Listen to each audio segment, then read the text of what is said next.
my God, do you see how excited I am? We're finally back in a Terminator Cobra. It's been since 2014 since I did a Terminator Cobra, and that is my most viewed review ever. Why is that? Well, I know why. Because the Terminator Cobra, in my opinion, is one of the most loved American cars ever built.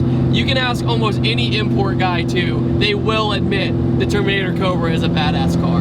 And not just any Terminator Cobra. This belonged to my friend Derek, and he has a Whipple 2.3 supercharger on it. Now, the Terminator had this huge presence on the internet for a long time with the Kenny Bell and the Whipples, and they were like mopping the floor half the time on the street. So it gave it this really good reputation. And the sound it makes this ridiculous scream whine with the supercharger on it.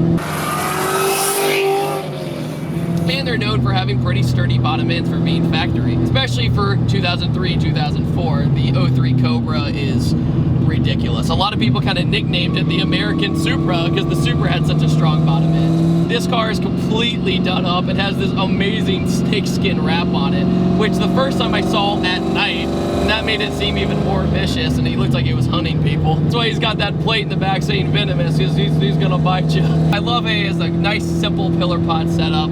The shifter is awesome. It's definitely aftermarket. Makes it a little bit easier. The Terminator or any SN95 generation, when it was a manual, it had this weird little like arm thing. I could never get used to it, but this fixes that as well. All the suspension is done up. It has new half shafts, and all the bushings are new. Everything's good. The last Terminator I did was Pro Charged, but in my opinion though, the Pro Charger was fun, but if you have a Terminator, you need to keep the root style on there. It's a part of the car's character, because once you get it to start whining, you realize why people love these cars so much. It also has cooked long tube headers up front. And you know what the best part of this car? It dynoed 700 to the tire. When he first got this car, it dynoed at 498 wheel horsepower, and he said, oh yeah, that's fast, but it has to be faster. And ever since then, he's just gently kind of chipped away at the car and made it better and better and better. And the Terminator, in my opinion, is the best looking SN95 generation Mustang ever made, because they had the really aggressive Cobra in the front. They had the kind of ducktail blended in spoiler that wasn't too much, but it gave it like a wider stance, and it made it much more aggressive than the normal model. But with the snakeskin and everything, it's really cool to see go down the road. I looked in my rear view mirror today, I was like, I don't want to mess with that guy. I'm good. Even with my Pro Charged Coyote, I still don't want to mess with that guy. If you guys don't know anything about Mustangs, which is okay, I'm glad you're here. The funny thing about this generation Mustang, from like 94 to 2004, they all had the exact same interior. The only thing they did different was the center piece on the steering wheel, and they said Cobra or Mustang, or that was all. They usually have the Mustang signature on the dash, and that was it. So a lot of people kind of overlook this car because they're like, why would I buy that Cobra when the GT has like the same interior and still had a V8? Well, this V8's way different because it's a 4-valve with a supercharger from the factory. It used an Eaton supercharger, and a lot of people, they'll port the blower, and that alone usually gives you a lot of horsepower. But if you want the really big horsepower, you gotta change the blower out. Shifter I really like, but I still have the problem sometimes of being too nice to somebody's car. So I do have to be a little mean to the shifter to get it into gear. It's not a long throw, but you have to get that satisfying clunk to know you're in gear for sure. That is stupid. It was an ease into third gear and I'm already like giggling like a little schoolgirl.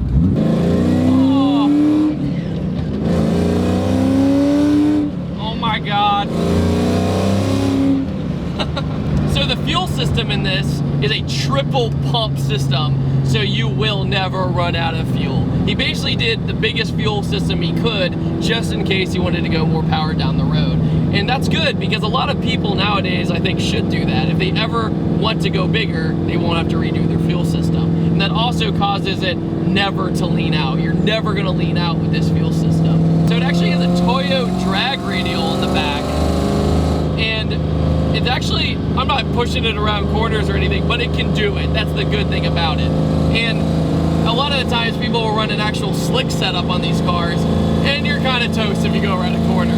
So this has an all-around good balance, and then whenever you want to get into it, you can get into it. So another thing that a lot of people don't know about the Terminator is that it had IRS, or independent rear suspension, and that was, I wouldn't say a first for the Mustang, but it was early, definitely, for the Mustang. And a lot of people, believe it or not, didn't like it, which is pretty hard to believe nowadays because IRS is on everything. The live axle lived into the Mustang until 13 and 14, or 2013, 2014. Then they finally went back to IRS. But quite a few people with this car switched to the live axle because the stock IRS in this car was a little happy.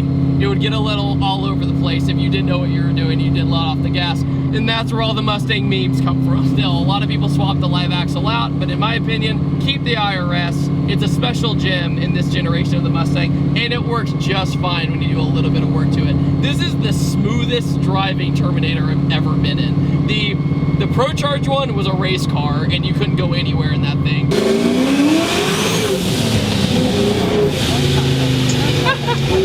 And then the black one was just a hoot, but it kind of hopped everywhere.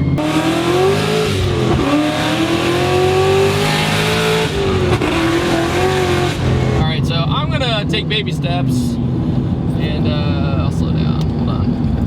Oh my God. Okay. Well, wish me luck.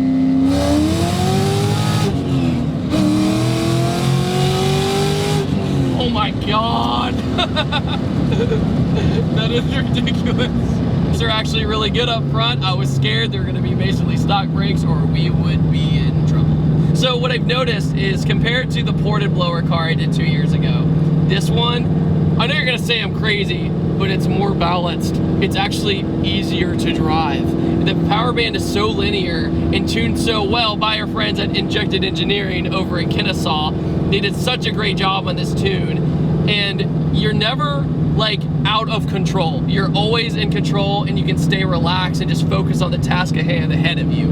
And the good news is with that supercharger whine, you know exactly when to shift. You only barely have to look down, and bam, you're already to the next gear. So usually I have my windows up during the review, so there's not much wind noise, but it's hard to justify just how loud and crazy this car sounds from the inside, because it actually insulates pretty well.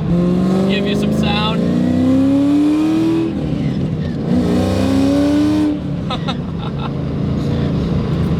Okay, so the Coyote engine sounds pretty damn awesome. I don't care what you say. But the Terminator, it's so hard to beat. Just lit, barely in it, barely in it, barely in it. Oh my God! Oh my God, miles per gallon. But this car is also E85 powered, so you get the nice whiff of the corn fed every time you let off the gas. It's so intoxicating. This is third.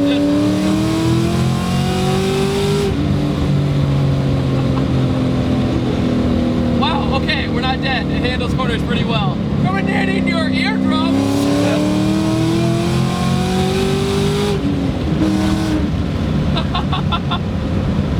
You see this right now? Life's pretty good right now.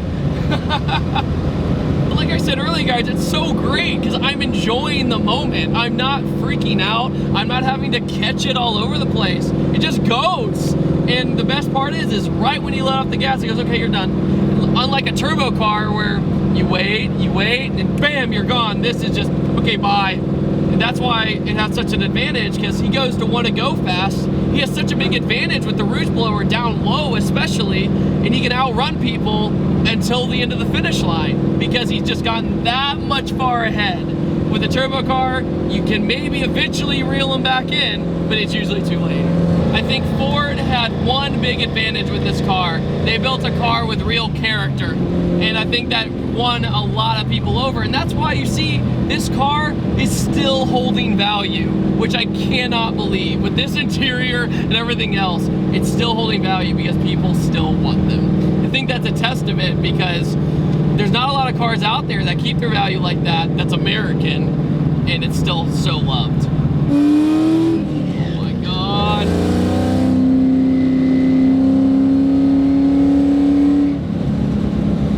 It's so good.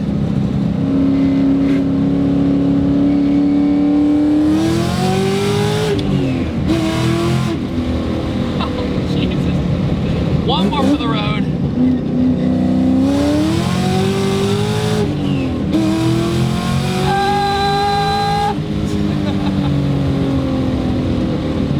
my God. Guys, I just wanted to let you know, if you ever think that's gonna get old, it doesn't get old. Ever. Ever. All right, you guys, hope you all enjoyed this revisit of the Terminator Cobra. I know I did. It was fan-freaking-tastic. It's ridiculous. The Terminator in my heart is still there. It'll never get old. And I think it'll be a long-lasting legacy for the Terminator. I don't think it's gonna fade out. So on that note, guys, have a fantastic day, and I'll see you guys next time. See ya!